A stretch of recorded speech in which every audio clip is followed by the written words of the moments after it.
Salam sejahtera tuan-tuan, puan-puan yang dihormati dan dikasihi sekalian. Saya tak dicalonkan. Kuantan penyandang Parlimen Maran Datuk Seri Dr. Ismail Abdul Muttalib tidak tahu sama ada namanya dicalonkan di Parlimen berkenaan untuk pilihan raya umum ke-15. Saya tidak tahu dan kini menunggu keputusan parti, katanya dihubungi hari ini.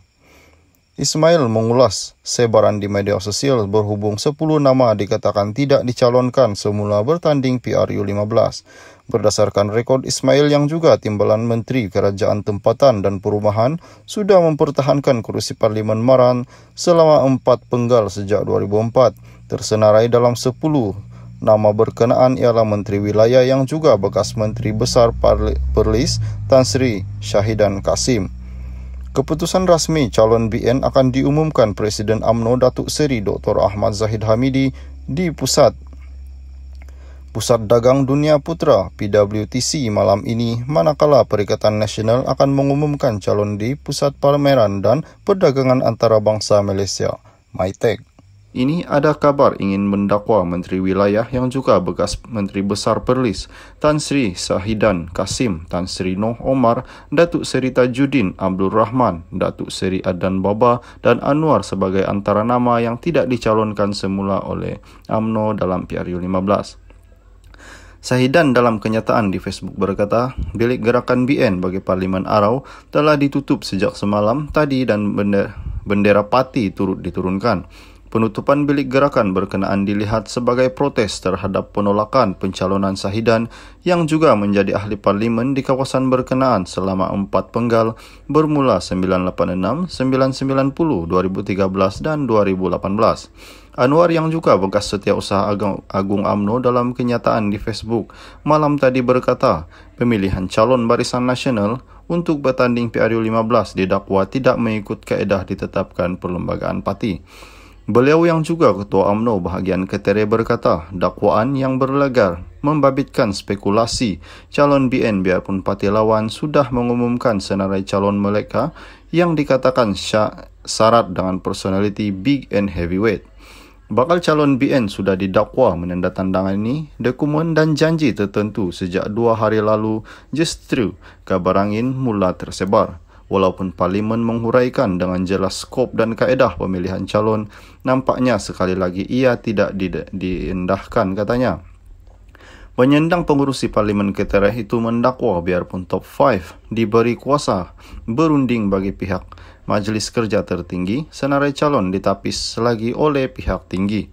Malah beliau berkata, kedengaran banyak kabar angin mendakwa ramai winners yang boleh menang dipancung atau tidak disenaraikan, terutama yang rapat dengan Perdana Menteri, walaupun dijanjikan bahawa calon pilihan dipilih adalah kategori wali, iaitu winnable, boleh menang, acceptable serta likeable.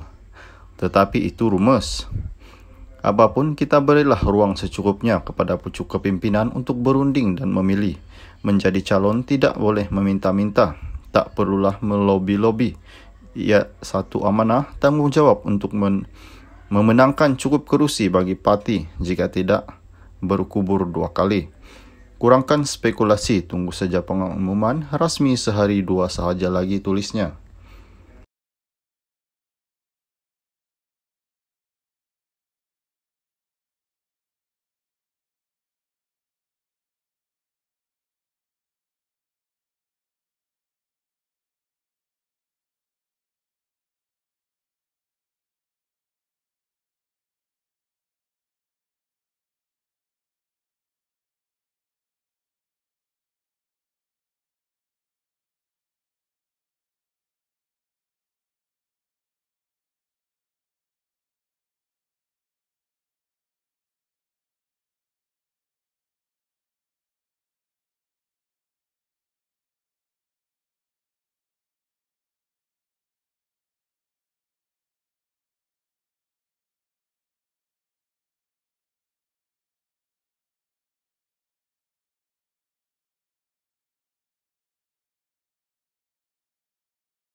Salam sejahtera, tuan-tuan, puan-puan yang dihormati dan dikasihi sekalian. Bekas pengarah SPRM, calon PH di Parlimen SIK. Berita sepenuhnya, Sungai Petani. Bekas pengarah Suruhanjaya Pencegahan Rasuah SPRM, Wilayah Persekutuan Dato' Latifah Muhammad Yatim diumumkan sebagai calon Pakatan Harapan bagi Parlimen SIK. Beliau antara 14 calon yang diumumkan pada Majlis Pengisytiharan Calon PH Kedah yang diadakan di Bandar Laguna Merbok di sini malam tadi. Latifah yang berasal dari Jernih berkata, beliau membesar dengan melihat kesusahan penduduk Sikh yang kebanyakannya hanya bekerja sebagai penore getah. Saya berasal dari keluarga susah. Ayah hanya bekerja sebagai peniaga pasar malam bagi menyara dan membesarkan kami 15 adik-beradik. Sehingga hari ini, saya masih lagi sedih melihat nasib penduduk Sikh. Andai diberi peluang, saya ingin membantu mengubah nasib rakyat yang rata-ratanya masih dibelenggu kemiskinan, katanya.